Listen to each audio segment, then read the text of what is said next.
Hello, good morning. Durga Pal ma'am की class में आप सबका स्वागत है। Class welcome back to Durga Pal ma'am's class. आज की क्लास में हम क्लास 8 के लिए वसंत भाग 3 से दीवानों की हस्ती कविता के प्रश्न उत्तर कर रहे हैं। इस प्रश्न उत्तरों की व्याख्या मैं इस वीडियो में करूंगी। जो भी बच्चे वीडियो को देख रहे हैं प्लीज़ लाइक का बटन दबा करके अपनी अटेंडेंस लगा दें और वीडियो में अंत तक बने रहें, क्योंकि इसके बहुत ही कम क्वेश्चंस हैं और कुछ क्वेश्चन मैंने इंक्लूड किए हैं इसमें जो आपके लिए बहुत ज़रूरी हैं। इन क्वेश्चंस को हम एक बार पढ़ लें तो इससे आपका पूरा चैप्टर तैयार हो जाएगा। इसकी व्याख्या ऑलरेडी आप देख चुके होंगे मेरे चैनल पर और अब इसके प्रश्न उत्तर हैं। तो लाइक का बटन आप दबा दें और हम वीडियो को शुरू करते हैं। क्लास शुरू हो रही है।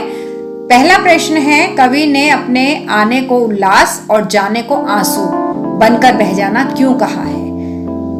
तो इसका उत्तर है कि कवि ने खुद के आने को उल्लास इसलिए कहा है क्योंकि वो जहां भी जाता है, क्योंकि मस्त मौला है वो और उसको किसी चीज का दुख या खुशी नहीं होती है, वो सब चीजों को बराबर ही लेते हैं। तो ऐसे लोग जहां कहीं भी जाते हैं वो वहां पर खुशियां फैलाते हैं और इन लोगों के साथ रहना, इनसे बातें करना सभी लोगों को बहुत अच्छा लगता है। ऐसे लोगों को जो कि अपने साथ खुशियां लेकर के आते हैं और जब वो उस जगह से जाने लगते हैं, उनका समय खत्म होता है और वहां से आगे के लिए प्रस्थान करने लगते हैं, आगे के लिए चलने लगते हैं, तो लोगों को इनके जाने का बहुत दुख होता है और लोगों की आंखों में आंसू आ जाते हैं। तो इसीलिए कवि ने कहा है कि हमारा आना जो है वो लोगों के लिए खुशी का कारण है और हमारा जाना आंसू बन जाता है।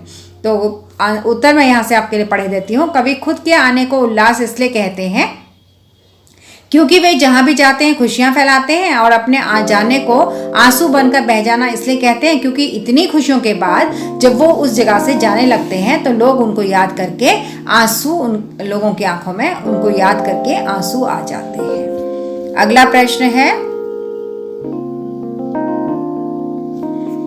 भिखमंगों की दुनिया में बेरोक प्यार लुटाने वाला कवि ऐसा क्यों कहता है कि वह अपने हृदय पर असफलता का एक निशान भार की तरह लेकर जा रहा है? क्या वह निराश है या फिर खुश है? बताइए क्यों उसने ऐसा कहा कि मैं अपने हृदय पर असफलता का भार लेकर जा रहा हूं। देखिए, कवि प्रेम की दौलत संसार में लुटाता है। कवि हमेशा प्यार ही लोगों में बांटता है क्योंकि कवि ने कहा है कि मैं बहुत मस्त मौला हूं और मुझे किसी चीज से कोई फर्क नहीं पड़ता, मेरे लिए सुख और दुख दोनों बराबर है।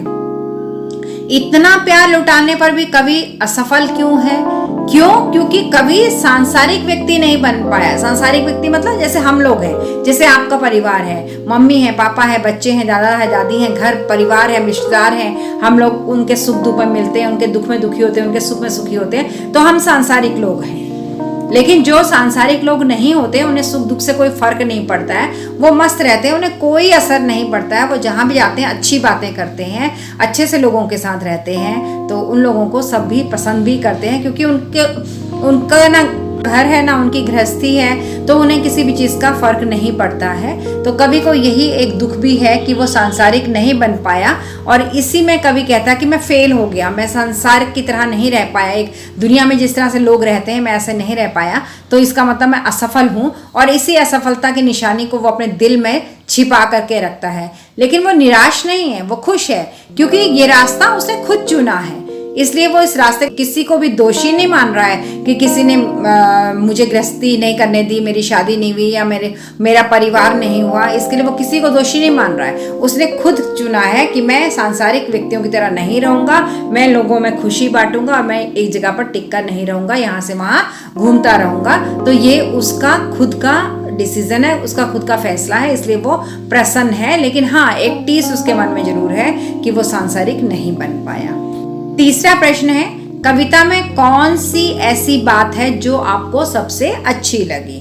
तो ये बहुत इंपॉर्टेंट क्वेश्चन, बहुत अच्छा क्वेश्चन है। इस कविता में कवि का अपने ढंग से अपना जीवन जीना तथा चारों ओर प्यार और खुशियां बांटना हमें सबसे अच्छा लगा, है ना। वो आज़ाद जी रहा है, कोई शादी नहीं है, कोई परिवार नहीं है, कोई बच्चे नहीं है, मस्त जी रहा है और लोगों को खुशियां ही खुशियां बांटता है। उसे इस बात का कोई दुख भी नहीं है कि उसकी घर गृहस्थी नहीं है, उसका कोई अपना नहीं है, उसके लिए सारी दुनिया अपनी है।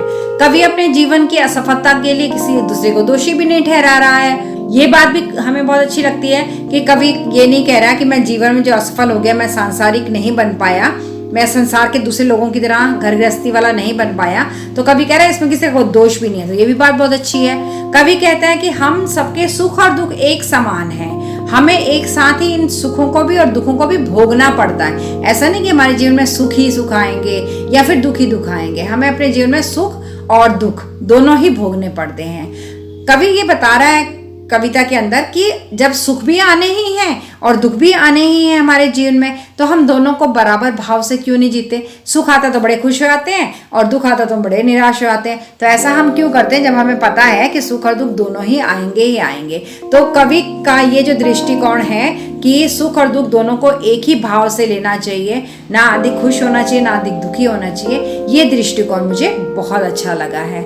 हमें दोनों परिस्थितियों का सामना समान भाव से करना चाहिए। ऐसा दृष्टिकोण जिस व्यक्ति की बुद्धि ऐसी हो ना कि सुख और दुख दोनों बराबर हैं, हमें ना खुश होना है ना दुखी होना है, तो वही व्यक्ति तो इस संसार में सुखी रह सकता है। इसलिए हमें इस कवि की ये सब बातें अच्छी लगी हैं। चौथा प्रश्न जो मैंने इंक्लूड किया है आपके लिए, हालांकि आपकी किताब के पीछे ये नहीं है, लेकिन अक्सर आपसे यूनिट टेस्ट और एग्जाम में पूछा जाता है, इस कविता के कवि कौन है। इस कविता के कवि हैं भगवती चरण वर्मा। ये आपको पता होना चाहिए, क्योंकि जिस भी कविता को आप पढ़ रहे हैं उस कविता को आप याद भी करिए, कंठस्थ करिए, और उसके कवि का नाम आपको जरूर याद रहना चाहिए। ये जब आप बड़े हो जाएंगे और किसी कॉम्पिटिटिव एग्जाम में बैठेंगे तब भी आपके लिए फायदेमंद होगा। और ये ज्ञान रखना आपके लिए बहुत अच्छा है, ताकि आप एक पढ़े लिखे समझदार सुलझे हुए इंसान भी समाज में दिखाई दे। जब आप 4 लोगों में खड़े होकर बात करें और आपको ये सब नॉलेज हो तो लगता है कि हाँ, एक पढ़ा लिखा इंसान हमारे सामने खड़ा है, तो उसके लिए भी ये जरूरी है। 5वां प्रश्न है, कविता में कवि ने किन लोगों की बात कही है। किन लोगों की बात कही है कविता में कवि ने? दीवाने लोगों की बात कही है। जो दीवाने होते हैं, मस्त होते हैं, जिनको कोई फर्क नहीं पड़ता, वो एक जगह पर ज्यादा समय तक ठहरते नहीं है, ना ही उनके ऊपर सुख और दुख का कोई असर पड़ता है। अगर कोई उनके अंदर गिला शिकवा है भी सही, कोई दुख है भी सही, तो उसे वो अपने यानी हृदय यानी दिल के अंदर छिपा कर रखते हैं। किसी को भी वो उसके लिए दोषी नहीं मानते हैं। आ गया समझ में? तो ये थे दीवानों की हस्ती कविता के प्रश्न उत्तर। उम्मीद करती हूँ कि आपको ये प्रश्न उत्तर अच्छे से समझ में आ गए होंगे। अगर समझ में आ गए हैं और आपने अभी तक लाइक का बटन नहीं दबाया तो जरूर दबा दें। इस चैनल पर नए हैं तो सब्सक्राइब करके ही जाएं। अपने दोस्तों के साथ वीडियो को जरूर शेयर करें और बेल आइकन को दबाना तो बिल्कुल ना भूलें, जिससे कि आगे आने वाली वीडियो के नोटिफिकेशन आपको तुरंत मिलते रहेंगे। अगली क्लास तक के लिए tata, bye bye, thank you and love you all. Thanks for attending Durga Pal Ma'am's class. Please like, share, subscribe and don't forget to leave a lovely comment. Thank you.